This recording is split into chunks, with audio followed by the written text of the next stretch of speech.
All right, the time is 8:30, and it is Wednesday of week 3 of Survey of Old Testament. I want to welcome you, Jessica, and everyone else who will tune in later to watch this video. Hey, it's good to be live with you again. And then, as last week, I appreciate your patience with me as I was out of town in the middle of the week. But thankfully was able to use a previously recorded session. And so thanks to all of you who tuned into that and submitted your summaries to get the extra credit points. So I really appreciate that. And kudos to you for turning in the extra work for the extra points. So far, so good. The course is going really well. There's a lot of good interaction happening online, and I want to welcome Caitlin right now. Welcome, Caitlin. Thanks for tuning in. It's good to be with you. And let me change this up here. Here we go. There we go. And just wanted to say also, before I forget, because this was new to me, it just came across my email today. At the end of week 3, Sunday night at midnight, we begin a 2-week summer break. So week 3 ends this week. Sunday night, we get 2 weeks off, and then we resume the course. We pick things up where we left off at week 4, and that will be then after, that'd be July 11th, right? So just be aware of that. And during that break time, I'm not sure if you're going to have access to week 4 material. I bet you don't, okay? I think it's going to be locked until July 11th. And just so you know, there's nothing that I can do to unlock that. That is been established by Central Christian College. And so there's nothing I can do to unlock that week 4 early for you. But over the next 2 weeks, then I will grade your week 3 assignments and get that back to you. I'm going to be working tonight on finishing up your week 2 application papers and journal entries as well. So that's kind of where we're at with logistical items. Let's talk, and hopefully I can share my screen with you. Let's talk about the final paper for the course. Just want to keep this before you because I don't want it to sneak up on you. And with this 2-week break happening, you get a bonus 2 weeks to work on this assignment. So let's just jump to the final paper really quickly. All right. Should see the final paper overview again. There's nothing new here, just review, I hope. The paper should be 1,500 words minimum, and use at least 4 sources and no more than 8 sources. So what's a scholarly source? In the biblical world, the world that I live and work in, people write a lot of stuff about, if you have an opinion on the Bible, somebody's blogging about it, so is a blog a valid source? And truth is, it kind of depends. So to get you started though, I have provided you, and I need to go back here just for a moment. I have provided you with a video in the announcements section. This video right here is resources for further study. These, I give you at least, I think there's 4 reliable websites here that you can trust the content on, because either I know these scholars personally, or I've used these websites a lot in my own personal study, and I trust what is being shared on those websites. And these websites contain links to other places, so hopefully it takes you a little bit further in your search. But this video is going to give you a great start for getting to get things started on your final paper as you're trying to look for sources for that. So let's see here. The chat from Jessica says, do you mean only 1,500 words or 1,500 words or more? So that's 1,500 words or more, okay? And that does not include things like your title page. 1,500 words does not count for your bibliography page. You know, you're going to list your sources at the end of your paper, and that'll take 100 or 200 words. So that does not count. We're talking about the body of the paper as being a solid 1,500 words. Hello. Hello, welcome. Thank you. I just joined. I'm glad I'm able to join this time. Hey, you bet. Glad to have you, Frank. We're just talking about the final paper for the course right now, and just catch you up a little bit here. Talking about how in the world that I live in as a pastor and Bible and theology, a lot of people have a lot of opinions. If you have an opinion about the Bible, chances are you're going to find somebody who's written a blog or something about it. So what websites can you trust? What can you go to begin your research? Because at the end of this week, you get a 2-week break, and then we'll resume week 4 starting July 11th. And so you get an extra 2 weeks to work on your final paper if you want to take advantage of it. But I also understand for people, a 2-week break is a time for you to rest and to spend time with family or to work extra hours. The time is yours. But on the course announcement page, I have provided a video where I provide at least 4 websites that you can go to for to begin your search and your research for your final paper. So let me jump back to the final paper really quickly. We talked about 1,500 words, engaging 4 sources outside of the Bible. Dictionary.com doesn't count, that kind of thing. Oh, what's happening here? Does Wikipedia count or not?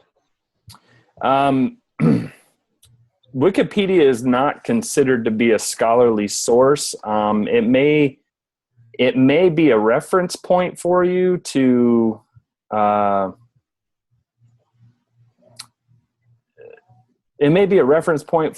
find sources, because in Wikipedia, anytime content is added or changed, a source is supposed to be required. And so it's always good to follow the source trail if you can. Okay. Yeah. So the final paper over here. Here we go. So you should be seeing the content requirements for the final paper. We use APA style. Now you guys need to know this, that for papers like this, I run your papers through Turnitin.com, which is a third-party source that the college contracts with, that allows me to submit your paper to Turnitin.com, and they check your paper against a database of tens of millions of other papers that have been submitted since Turnitin.com began. So I'm checking for plagiarism and that sort of thing. So I do run your papers through that database to check them for originality. And so I want to hear your voice in your papers. Yes, I want you to use those 4 sources or 5 sources, whatever it takes, but more than the sources are important, but I don't want to hear that author's voice. I want to hear your voice in your paper as you engage your sources and the material that you're taking in, and you're writing about your topic. And so use your sources to support your point. Does that make sense? Yeah. Don't just agree with what somebody says, but make your point and say, in so-and-so, agrees with me, or I agree with so-and-so, and here's why. Because a lot of times the temptation is in a paper like this is just to say, this person says it so well, right? They're making this point that I just love, and they can say it so much better than I can. So I'm gonna type out like this whole paragraph or a half a page of what this person says. And because I'm quoting it, I'm following the rules and the guidelines established, and I'm not plagiarizing because I'm making it a quote and I'm giving credit to the author, but I'm not hearing your voice in that. And so I want to hear your voice in this paper more than I want to hear the voices of the outside world that you're drawing in, you're bringing in and using in your paper. So it is important to use sources, but it's more important for me to hear your voice in your paper and use those sources appropriately when necessary. So if you have any questions about that, please don't hesitate to ask. Is there the content? Now this is a little tricky because let's be honest, some of the things that the topics that are listed here on the screen aren't necessarily topics that we're addressing in this course. We're talking a lot in this course about 5 major characters, right? So beginning with Adam and ending with David. We'll touch on the end of the course about how this covenant, the covenant language is fulfilled in Christ in the New Testament, but that's not the focus of this course. But we get there. We get to Jesus by the end. But we're talking about Adam, Noah, Abraham, Moses, and David. And so those are 5 possible topics that you could write about as it relates to the overarching theme of covenant that we're talking about, or redemption in this course. And you could talk about, if you like, more of the historical or archaeological findings than how archaeology and Bible, how they come together, because we do cover a little bit of that. Maybe you are interested in doing some research about where it says, like right here, Assyria in the time of the Old Testament. So what we see here is in the year 722 after David and after his son Solomon, the kingdom of Israel is split, right? You remember this from your reading last week. The kingdom is split into the northern tribes of Israel and the southern kingdom of Judah. And then a major superpower in 722, led by King Shalmaneser V, comes in, and he conquers the northern tribes of Israel in 722, leaving Judah in the south to defend herself alone. And for a couple hundred years, Judah avoids being dominated by Assyria, but eventually another superpower, more powerful than Israel, led by somebody that you've probably heard about, King Nebuchadnezzar of Babylon, comes in 586. He conquers the whole Assyrian region, including Judah, which had avoided being conquered at this time. And in 586, Nebuchadnezzar begins deporting people back to Babylon, including people that you've probably heard of from the Bible, guys like Daniel, and Shadrach and Meshach and Abednego. And so maybe you're interested in that. Maybe you're interested in learning more about King Shalmaneser V of Assyria, or King Nebuchadnezzar in the Babylonian period. And so, you're free to explore that. Or you might write just about a particular topic. You might write about creation or sin and fall or redemption in the Old Testament.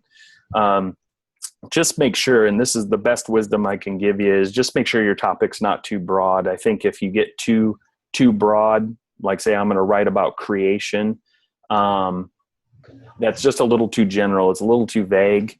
And you probably, your paper will lack focus and clarity.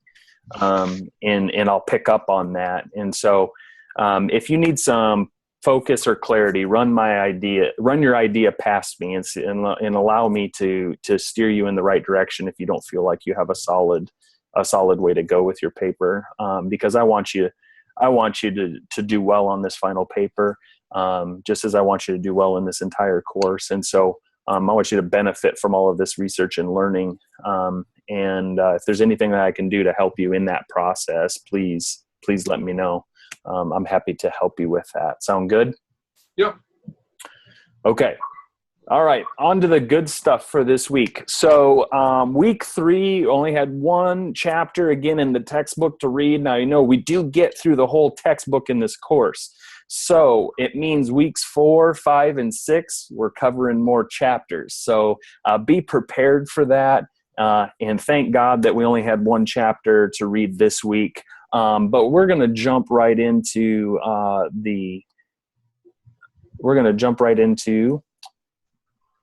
week 1, the week 3 application worksheet, which I've downloaded and I'm going to share with you so you can follow along.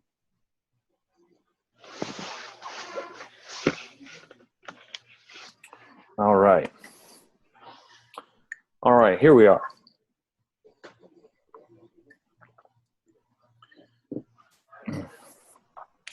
All right. So week 3, we're mostly the topic here. We're going into greater detail concerning this covenant language, and we have been discussing this a little bit, right, in the discussion threads. We're talking about in one of the discussion threads this week about God makes a covenant with Abraham. So we're looking at Genesis chapters 12 through 15, 16, 17, and how God comes to a man named Abram and says, go to this land that I will show you, and I'm going to bless you and in your descendants. And eventually God adds to this. He says, not only go and I'm going to bless you, but you are going to have descendants as numerous as the stars in the sky and the sand on the shore. And so he makes this covenant with Abram. And this is the heart of question number 1 as we're looking at chapter 3 this week. What is the major structuring principle then of the scriptures? And it's this idea of covenant. Okay, it's the idea of covenant, and that's right there for you on page 69. And two, for those who may be a little bit unfamiliar with the Bible isn't a singular book. It is, but more to the point, the Bible is a collection of books into a mini library, and it's been divided. Right, we've got the New Testament, which is roughly I don't know, not even a third, maybe a fourth of the entire Bible is just the New Testament, and all the rest, 3/4 of the Bible, is the Old Testament. Well, this word testament is it's a modern word for an ancient idea. It is the covenant. We have the Old Covenant and the New Covenant. The Hebrew word is berit, and so there's this Old Covenant. And now we have, as Christians, we have a new covenant that's been added, which is the fullness of the revelation of God in Christ revealed to us and copied in the scriptures for us to have.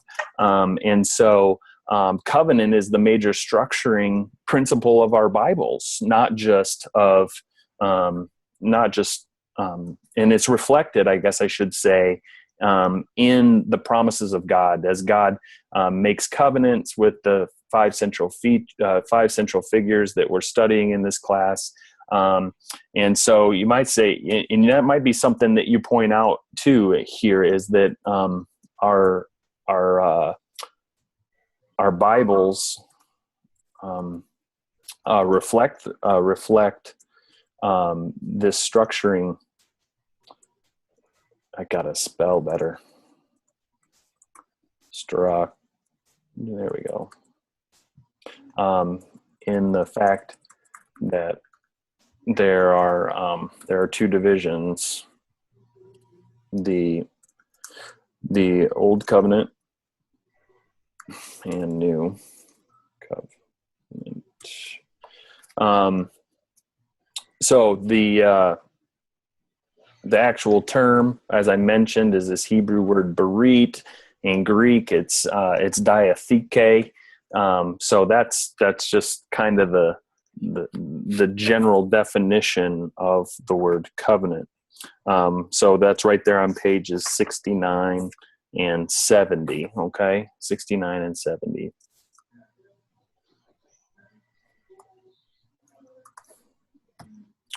Okay. So define covenant then. Define covenant according to Sandra Richter, the author of our textbook, says this. In its native context, a covenant was an agreement. So it's an agreement between two parties in which one or both make a promise under oath to perform or refrain from certain actions, to perform or refrain from certain actions in advance. Okay. In other words, it's kind of like a contract. Today, in Christian marriage, this idea of marriage, as even Paul talks about in the New Testament, is a reflection of the covenant that Christ has made with his church. So marriage is not necessarily a contract, like a business contract, though popular culture in the world kind of at large around us would kind of bend more that way. It's more of a business proposal, or it's a business contract. It's just an agreement between two parties. But we're going to see in this class that a covenant goes much, much deeper than any sort of modern notion that we have of a business contract today. It's just superficial stuff there. But what we're talking about in terms of an agreement between two parties under oath, making promises to do certain things or to not do certain things, goes much, much deeper. And we see that too. If you want to make that connection to the New Testament, we see that God fulfills his end of the covenant deal, right? He fulfills his covenant in Christ by sacrificing his own son. He fulfills what we are spiritually and physically unable to do for ourselves. God does in Christ for us, thus fulfilling our end of the deal, which is called grace, right? We can tell that this just goes much, much deeper than just this simple modern notion of marriage being, or covenant being, a business contract. All right. So, and then on page 70, at what three levels then can covenant operate? We see that a covenant operates three different levels. First, at the individual level, the tribal level, and the national level. And so you can read more detail about that, but what we see, and we see this reflected in the scriptures, is two individuals who make a covenant with one another. So you say God the Father and Abram make a covenant with one another, two individuals. We see that tribes make covenants with one another, but also nations make covenants with one another. And that's one of the things that gets the nation of Israel into big, big trouble. Because the nation begins to depend on other nations for their own protection and for their own provision. And God says, this is not how this is supposed to be. I am your protector. I am your provider. Stop depending upon Egypt. Stop depending upon, whoever to provide for you and to protect for you. And because they do this repeatedly, what does God do? The scriptures tell us that he gives the nation over, and they end up being conquered. And then they understand, and the prophets in the Old Testament talk and reflect on this as saying, turn back to God, and depend on him. We're being conquered because we are not depending upon the Lord.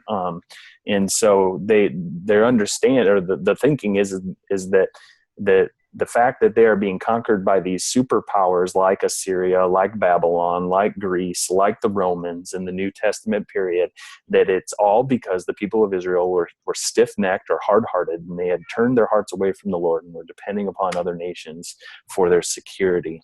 And so the prophets speak to the people, calling them to repentance and to turn back to God. believing that if they could do that, that they would not be a conquered nation any longer. Is that all right? So, all right. So if you're still with me, I'm on number 4 now. All right. What is again, this begins at page 70. We're like packing a lot. There's a lot packed into a few pages here in the opening chapter, but what is a fictive kinship relationship? And then what 2 examples of it come closest to the fictive kinship relationship in the 21st century West, which is us here today.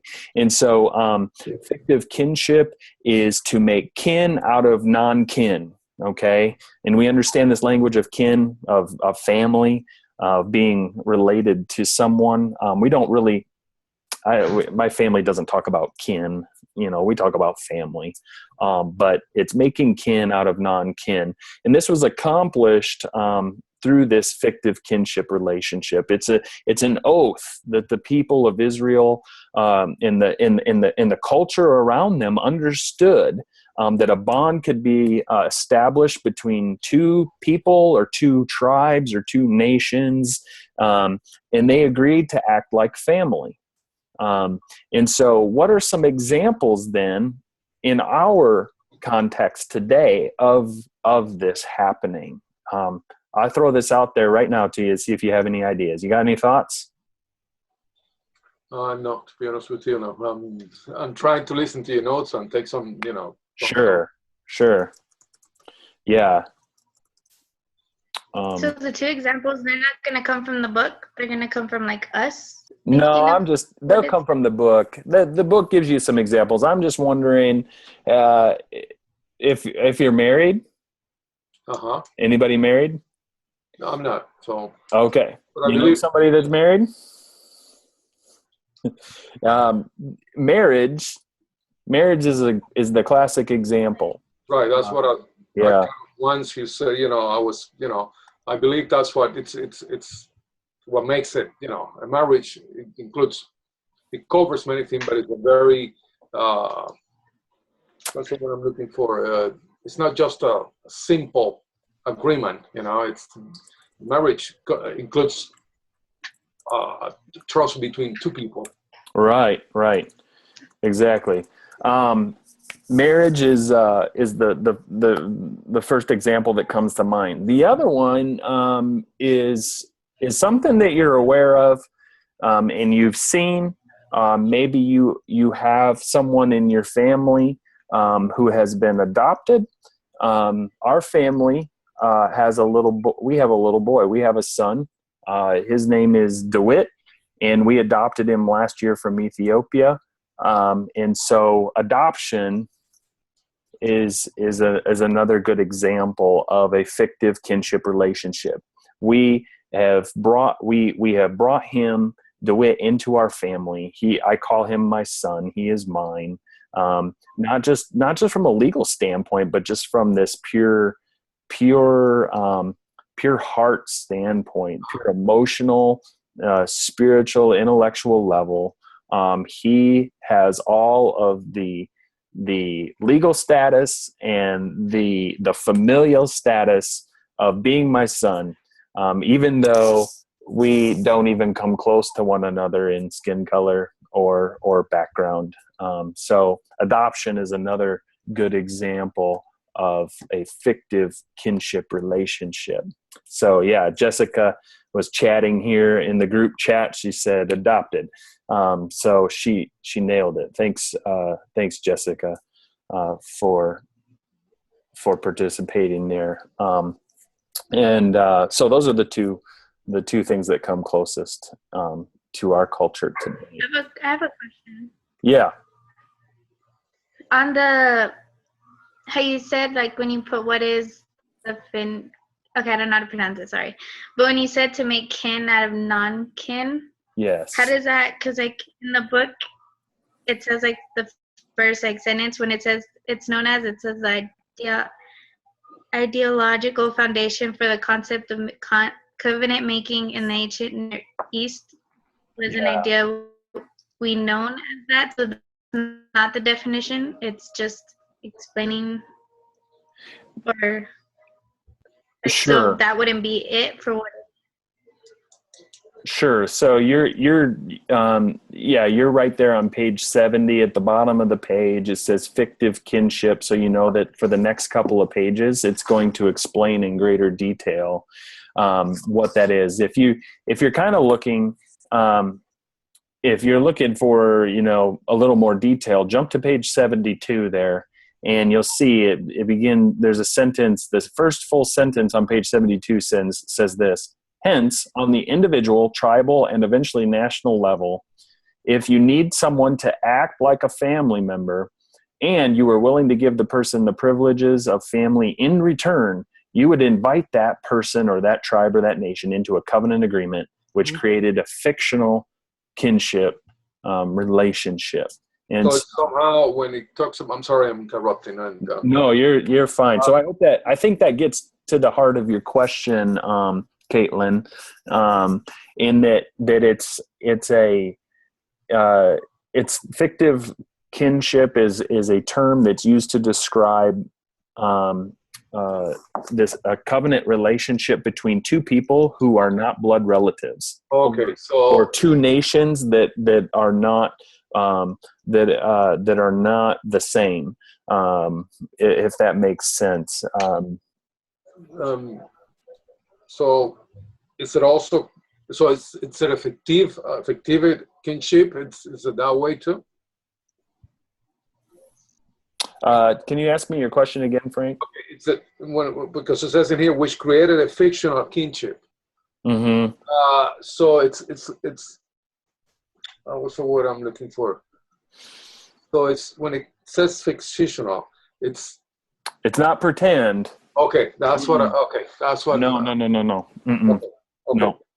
No. I think you're thinking of fiction as kind of the storybooks. No, actually, no. Okay. No. So it's not okay. Okay, but I understand what you're saying. Yeah. So it's very real, and not pretend in the least. I mean, you think of married couples today. I'm married. But I'm not pretending to be married, Correct. To my wife, and she's not pretending to be married to me. She has the full legal status of being my spouse, and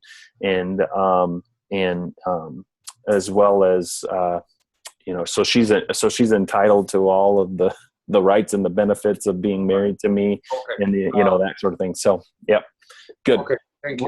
We're gonna continue to develop this the covenant concept throughout the whole course, and you're gonna see it just gets deeper and it gets deeper and it's deeper, just like a deep well that we're gonna continue to draw from, because when we understand that, again, the author talks about organizing the messy closet. Like, how do we talk about the Old Testament with someone in terms and in a way that makes sense, and that we can begin at point A and go to point B and C and D and make logical sense of the Old Testament? This is a fantastic tool that we're going through in this course to help you do that, to help you make sense of God's relationship to humanity and ultimately God's purpose, not in the beginning, in creation, and in the end. And we're getting there.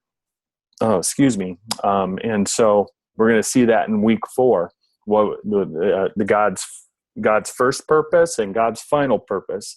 And in between, it's all about covenant and God partnering with humanity to restore and to redeem and to rescue, to make right all that got broken in Genesis chapter 3. And God does this through individuals.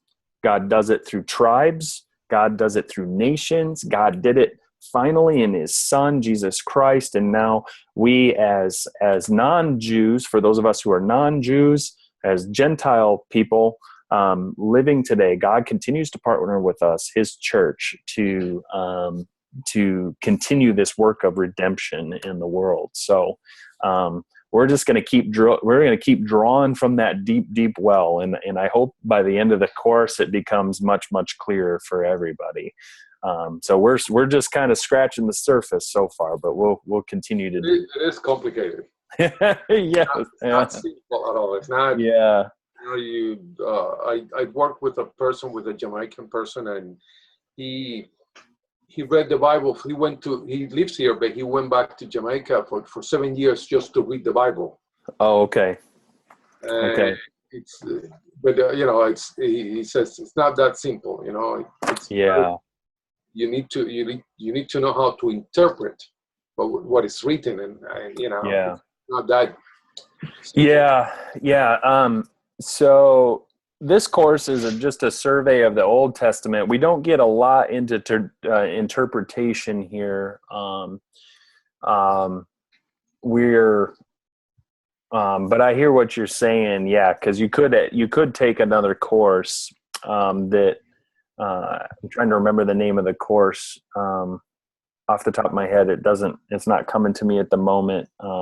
That has more to do with interpreting scriptures and making applications for learning to make application for your own life, right, based on your interpretations of the reading. So we unfortunately don't get a lot into interpretation. We do some of it. We're kind of talking about that right now with Rahab and Jericho and the spies and the covenant that the spies make. So here we're seeing an individual make a covenant with other individuals, or maybe with the nation or the tribes of Israel. And so as we continue to discuss this,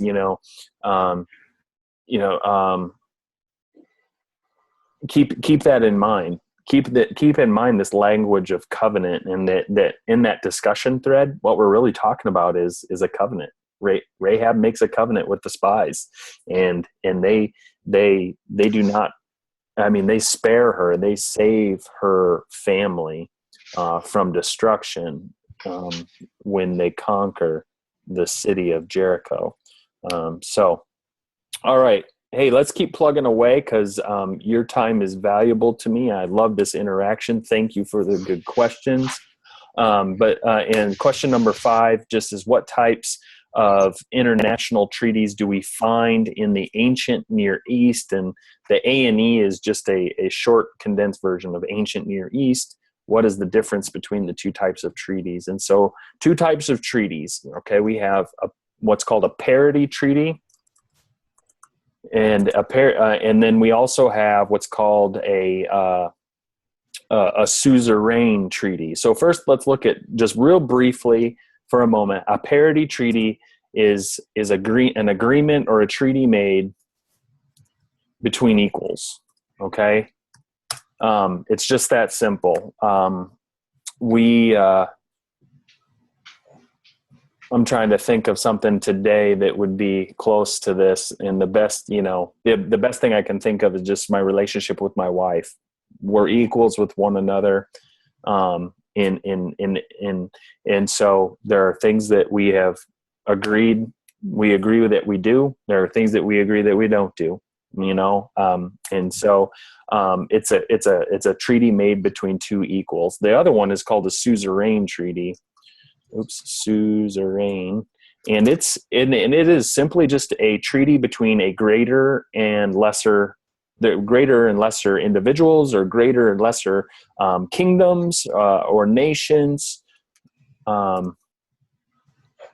treaty between greater and lesser individuals or nations, and so we see. And so we see this throughout the scriptures, and we're going to get there where eventually. But you can read about some examples in the textbook from pages 72 to 77. Now, we're talking about this already in this week. I just mentioned Rahab and Jericho, right? And so what kind of agreement is that? Is that an agreement between equals? Is Rahab at the same level as the nation of Israel? or the spies, or is that a treaty between a greater and lesser power? I would argue that it's a treaty between a greater and lesser power. Right, that's the way. Yeah. She knows that they're coming, and they're coming with a massive army, and they're going to destroy the city. And so she agrees to their terms, not the other way around necessarily. But and for her service, her reward is her life. Right. So, all right. So then, what is a vassal? Not a vessel, but a vassal. What is a vassal? What is a suzerain? And so the vassal is the servant in this relationship. The suzerain is the master. The suzerain had authority over the land and the people of the vassal nation. This is what the prophets accuse the nation of Israel of. We mentioned it a couple weeks ago about the prophet Hosea and his wife Gomer, the prostitute, that the nation of Israel was prostituting herself to other nations, becoming a vassal nation to these other nations instead of God. And so this is this idea of then the suzerain is the master nation, the vassal nation is the weaker, lesser nation. So the textbook goes on to tell us that although the suzerain, the master, typically allowed the vassal to continue to rule his own people, which is interesting, right? That's interesting, thereby maintaining their own government and traditions. Legally, the suzerain owned all of the vassal's land and all of the produce, all of the everything that's in the land belongs to the master. And so the responsibility of the suzerain in this sort of arrangement largely involved military protection, right? So if your vassal nations were being protected or were being attacked, you could count on your suzerain nation, your master nation, to provide military support for you in times of war and crisis. No, I'm on. So, finish this sentence on page 77. I'm not gonna spend time on that. That's easy to find for you. But I do want to jump ahead to this next question on page 80 and 81. It says here, list each element of the covenant and briefly describe it. So we're talking about a cultural. We're talking about a cultural term here and a cultural arrangement.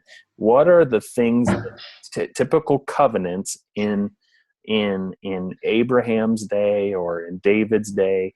What did they entail? And the author does a great job of breaking this down for us in pages 80 and 81. And typically a covenant looked like this. There was a preamble. So the first part was a preamble, and you can flesh this out on your own this week, but I'm going to talk you through it. And within the preamble, it lists the names and the titles and the personal elements of grandeur, right? And there's some classic examples there of just this like, I wish I could call myself all of these things. And and you just see that the parties who are making the covenant are listed along with their appropriate titles. Then there's a historical prologue.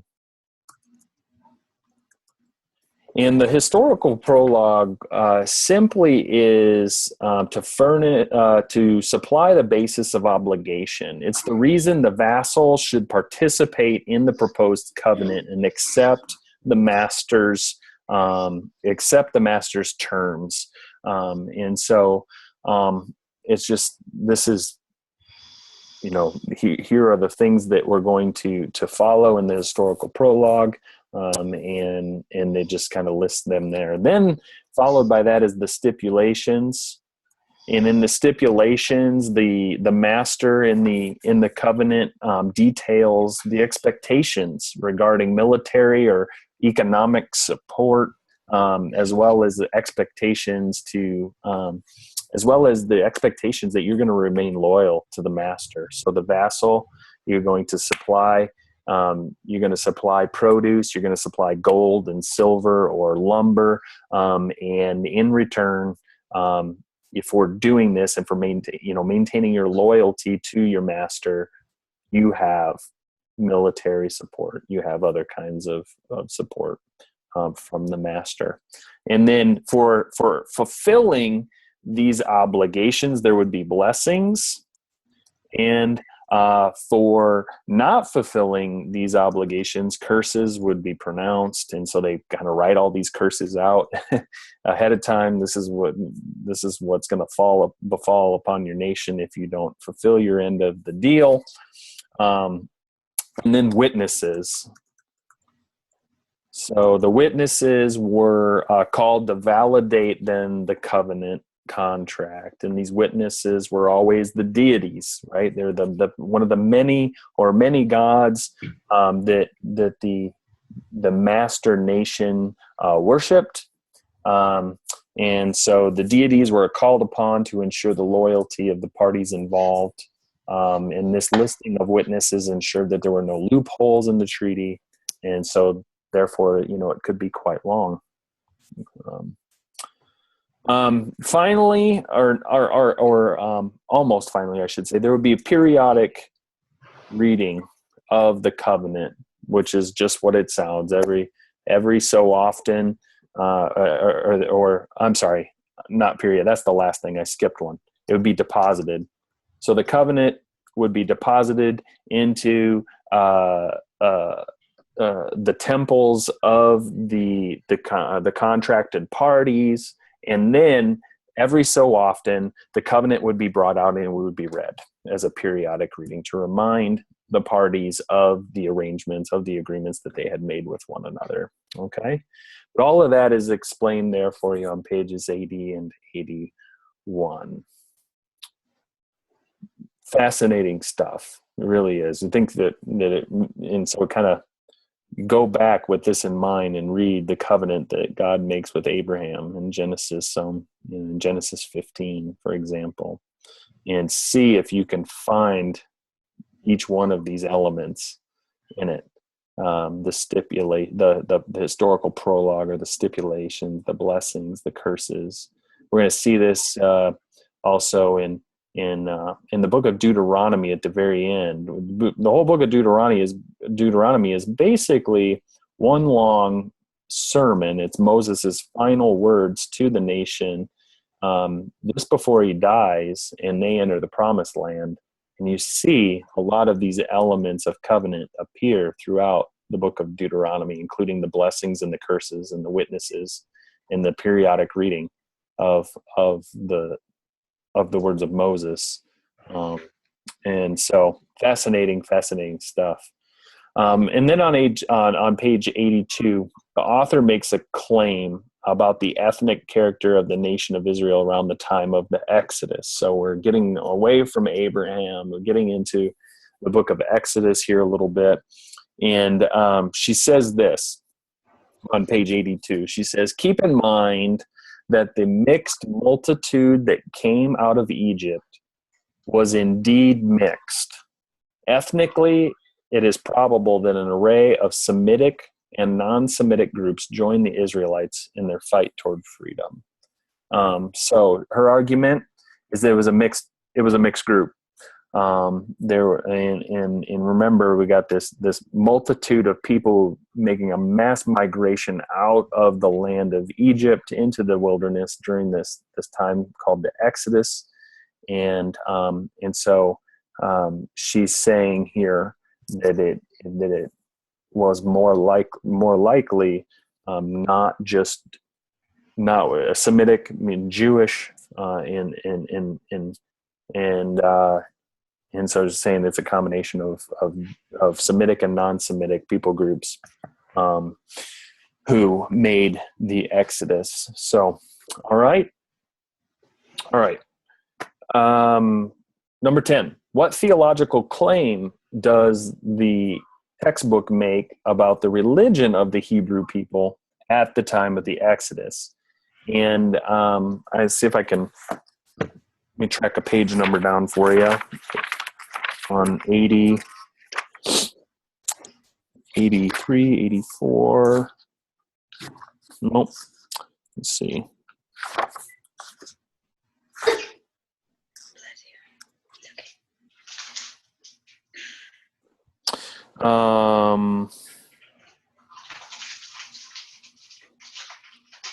I don't have my page written down here. Let me check one. But here's what I wrote down in my notes. The theological claim is that the author says, I often describe this group as polytheists, which is poly means many, theist means God. So believing in many gods, considering monotheism, one God. So I describe this group as polytheists, considering monotheism. Monotheism was a brand new idea in Moses' day and not a welcome one. Right?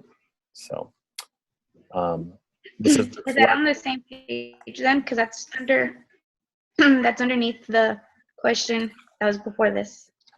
On page 82. Mm-hmm.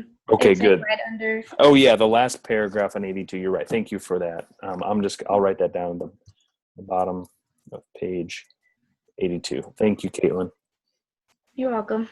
I couldn't see what happened. So the next question is, what sociological tool does Yahweh, which is the transliteration, it's our word for the Lord.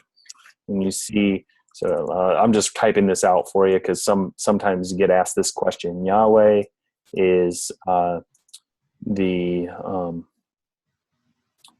English translation of the Hebrew word. Okay. And we see it in our Bibles as all capitalized, Lord, Lord. Okay. So what sociological tool does the Lord use to make the mixed crowd of ancient Semites into a people? And this is that idea of a berit or covenant. Okay. So that's just simple what it is. Uses a sociological tool of the berit, and that's on page C. I'll write this down. See page 83. All right. Good. All right. Two more questions, and we're done with this. With covering each element in this assignment. Okay, good. Using the elements of the Suzerainty Treaty, describe the parts of the Mosaic covenant found in the scriptures. Be specific. Use quotes. Okay, phew. This could be a lengthy part here, and you're going to see this on pages. You're going to see on page 84, 85, 86, pages 84 through about 87.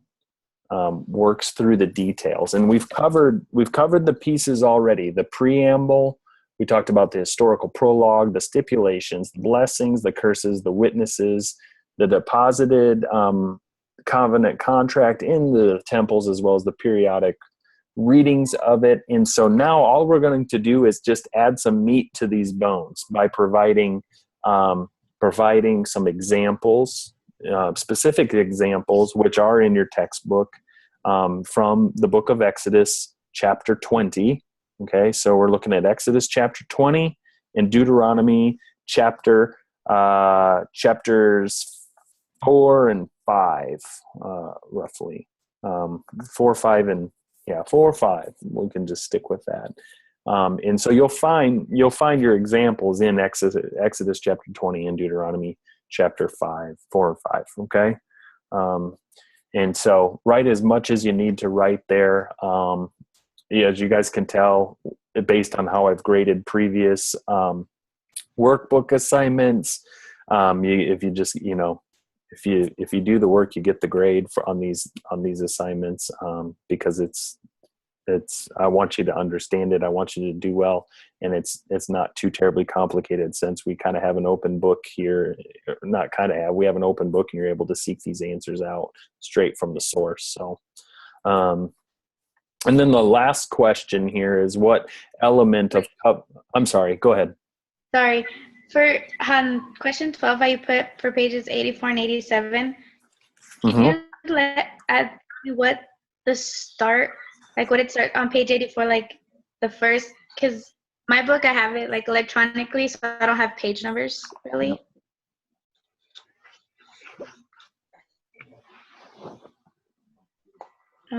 It's going to be a bullet list. It's going to 1, 2, and 3. It'll say preamble.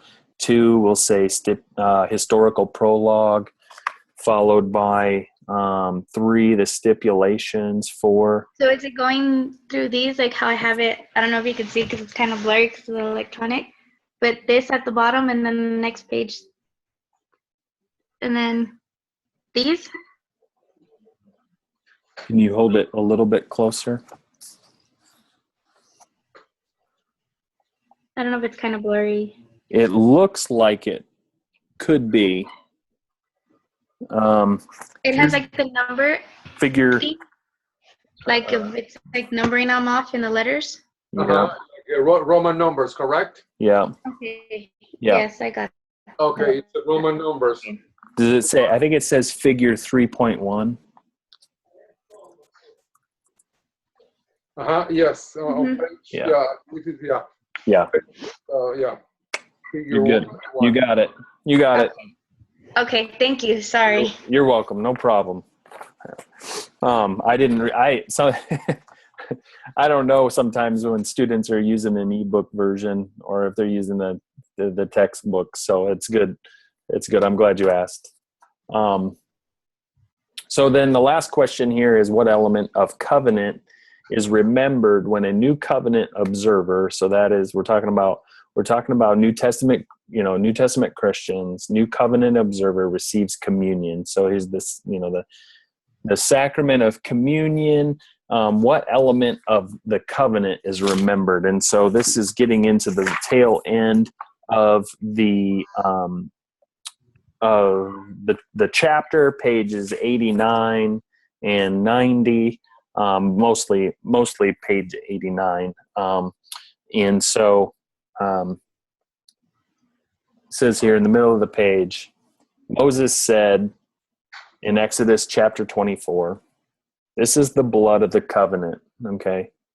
And then, but Jesus says to his disciples, when he's gathered with them for his last supper before his arrest and his crucifixion, he breaks the bread, he gives thanks to the Father, and he says, take this bread which has been broken for you, eat the bread, and as often as you do so in remembrance of me. And then after they had eaten together, he takes what? He takes a cup, and after he given thanks, he tells them to drink from the cup, and every time for the forgiveness of sins. And so he says, this cup is my blood of the covenant.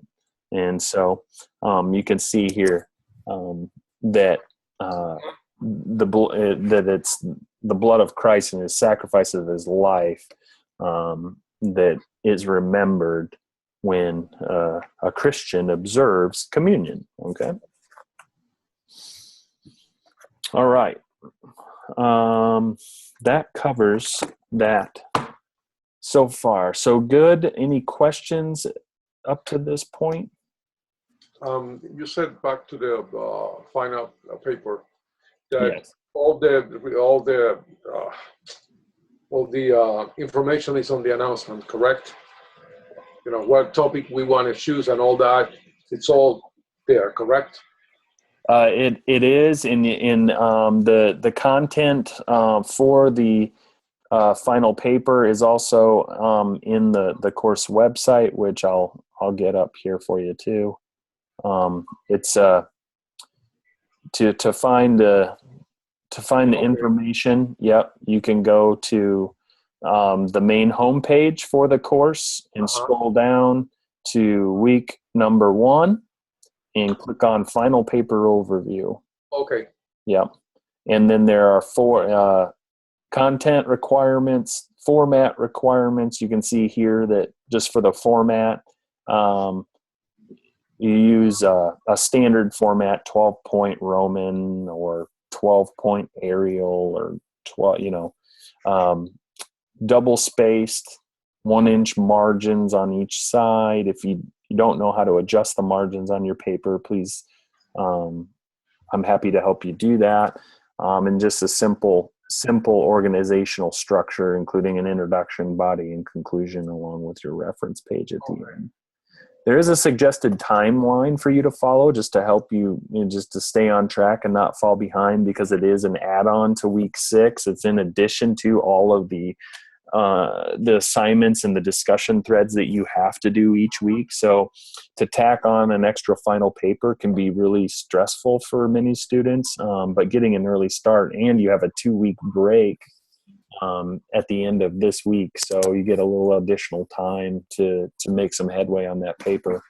But here's a suggested timeline for you, and I would definitely take advantage of this 2-week break to begin writing the first draft of your paper. And let me say this too: if you send to me your progress, like if you just want me to take a look at your paper, say you're halfway in, you're 750 words into your paper, and you will just want some initial feedback on it, please send it to me. I'd be happy to read it ahead of time for you and get it right back to you. Or let me see here too.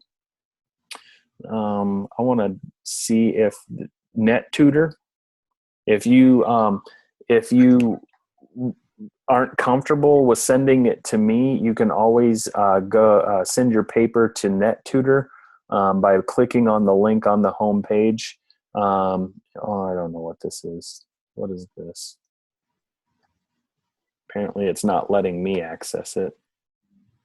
Tutoring Center. Let's try Tutoring Center. Here we go. Yeah, Tutoring Center. Here we go. And so you can submit your paper to the Tutoring Center, and they will evaluate your paper and make suggestions for improvement. But if you have any questions, you want me to see it ahead of time, I'd be happy to do it for you.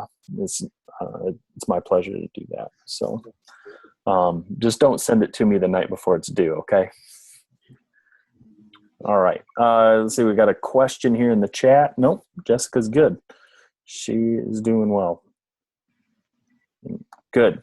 All right. So let's talk briefly about the journal assignment and the weekly evaluation. I'll let you see those questions ahead of time.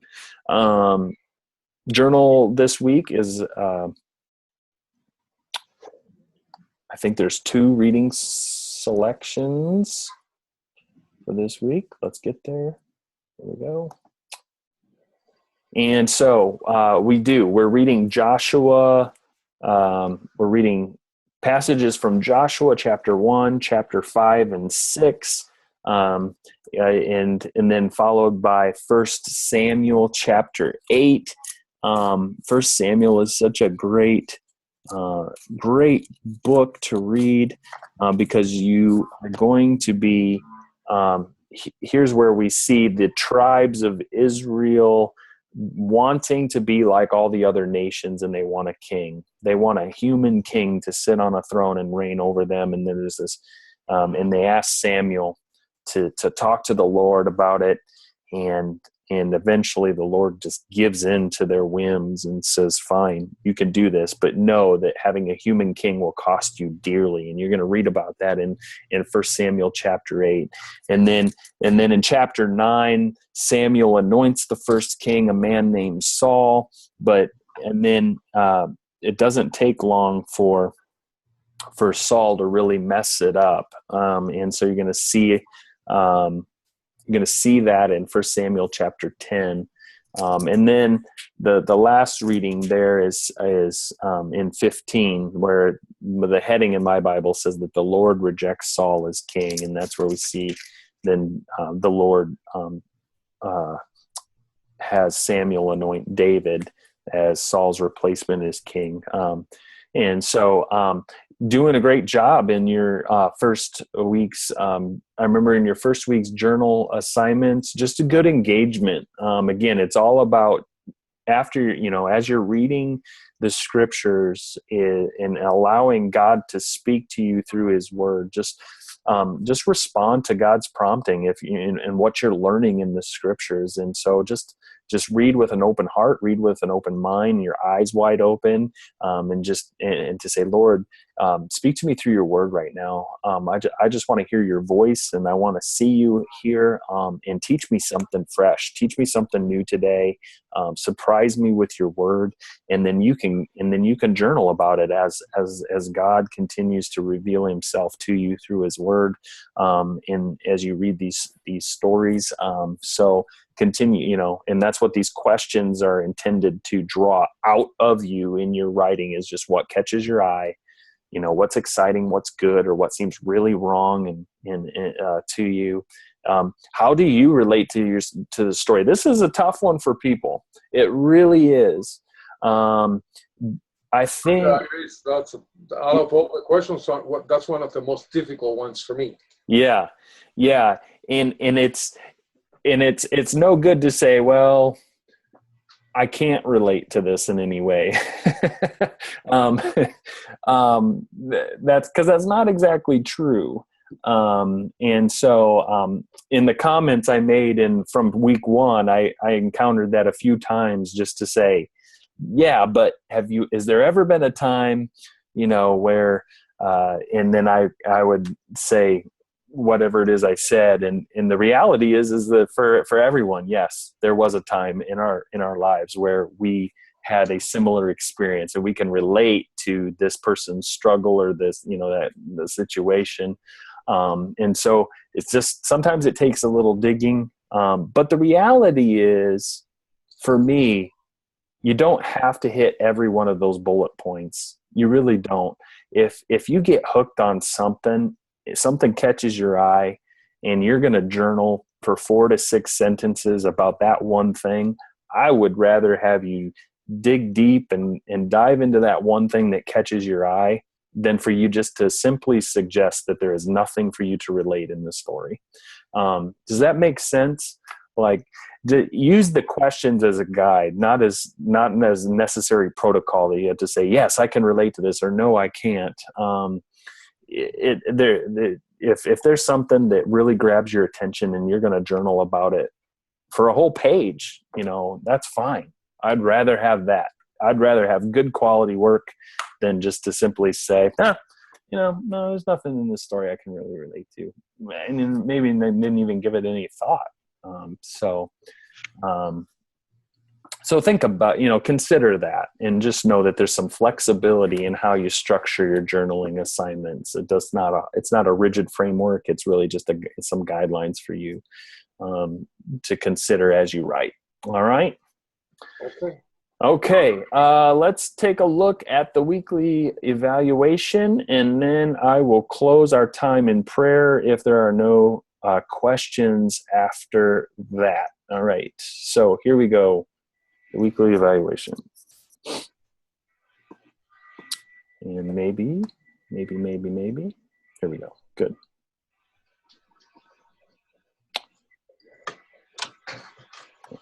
I was wrong last week about the number of questions. This says there are 3 questions.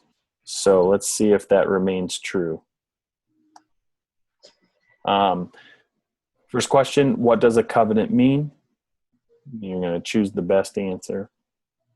And again, I'll put this video online so you can come back to it if you so desire, but you do have 30 minutes. It's plenty of time for you to answer a few questions.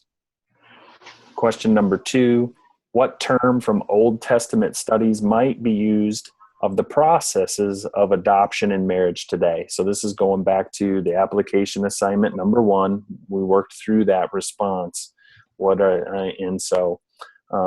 Say we're talking about, what are we talking about here? I believe it's fictive kinship. Sure. Yeah. Or this answer's wrong, right? Number 3. Yes. Right. And then the next question, which treaty was won among brothers or equals? So there are 2 types of treaties we briefly discussed tonight. There's parity treaty, suzerain treaty. So which one is among equals? Okay. Each one of those questions is worth 4 points. And That's it. All right. So, and I failed. Good. All right. Any final questions this evening before I close us in prayer? No, I don't. This class has been it's quite a challenge. Yeah. Because you gotta read a lot, and you gotta be able to, I even one of the first discuss for this week. I'd even though I knew what the question was and the answer, but I didn't know how to actually go around. And so I even called one of my friends in Argentina, because she read the Bible, even though I read it too, but she explained it to me on words. Okay. This was in Spanish, so actually I translated it into English. Yeah.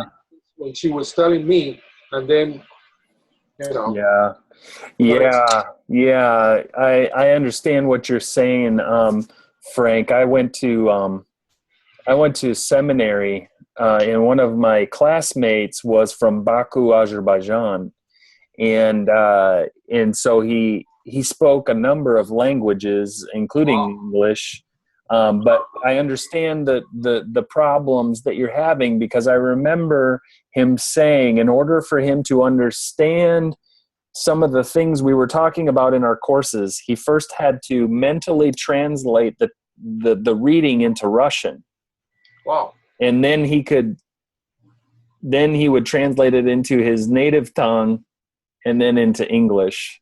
This is the first actually it's happening to me, because even though English is my second language, but I'm able to grasp the idea. But since we're talking about the Bible, and for many students, they're not going into ministry. They're not getting their degree in pastoral ministry or the Bible or theology. They're getting nursing degrees, business degrees, leadership degrees, but they're required to take Bible as a part of their coursework, which is for me. I handle those students differently than I handle the nursing students and the business students, because I don't expect you to become young scholars. Right. I want you to have a baseline knowledge in this course, as we're talking about the Old Testament, but it would be the same if I were teaching the New Testament. I want you to have a basic understanding. I want you to as I mentioned in week 1, I want your love for the Lord to grow as a result of this class. That is my primary objective. And I think that happens as you just with greater understanding and knowledge of the scriptures. You see that the seeds that have been planted will grow as Jesus says, 30, 60, or 100-fold. And so I want that. I hope that harvest takes place in your own life. One of the applies, I think it was last week, was about the different eras, and the ones that I remember most to me, it's Noah and what was the first one? Now I forgot. Adam. Correct. Adam. And those two for me always stay with me. Yeah. Versus the other one. The other ones, yes, I'm familiar to it, but not as much as I am with Adam and Noah. For some reason, I don't know. Yeah. Good. Hey, I'm so grateful for you guys for spending an hour and 15 minutes with me tonight, working through all this stuff. It means a lot that you're taking this time and taking advantage of these online live sessions. So let me close us in prayer. Let me pray for you, and I'll see you in the discussion threads. Okay. All right. Let me pray for you. Lord, I thank you for this time that we've had tonight. I thank you for my friends Caitlin and Jessica and Frank.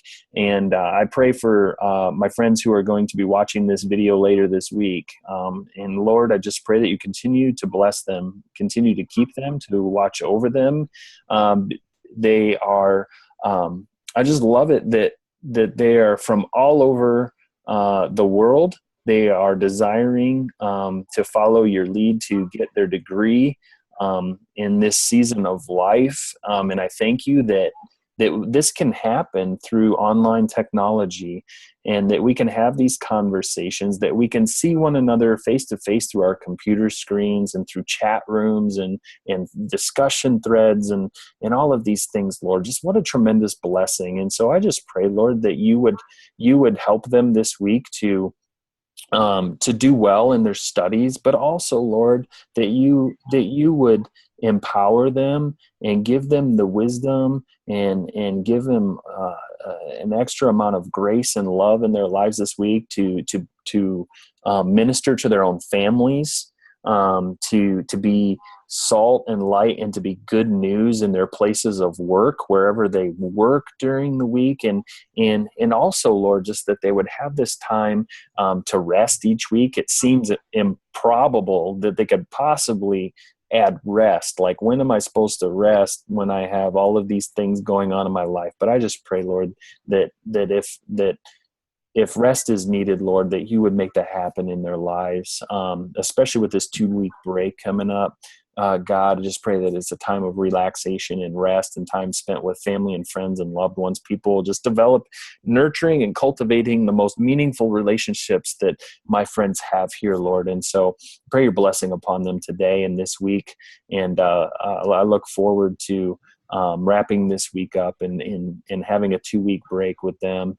And then we're going to finish this course strong, Lord, in weeks 4, 5, and 6. And so we want to thank you for this privilege. Thank you for the blessing of education and online tools to meet these educational needs and goals. And so we love you. We thank you for your grace and for your word, which continues to speak to our lives and to touch us and so we just ask that you would continue to speak through your word this week as we open up your scriptures and read it. And thank you for your love for us, most of all. Thank you for your son. Thank you for your grace. Thank you for his sacrifice.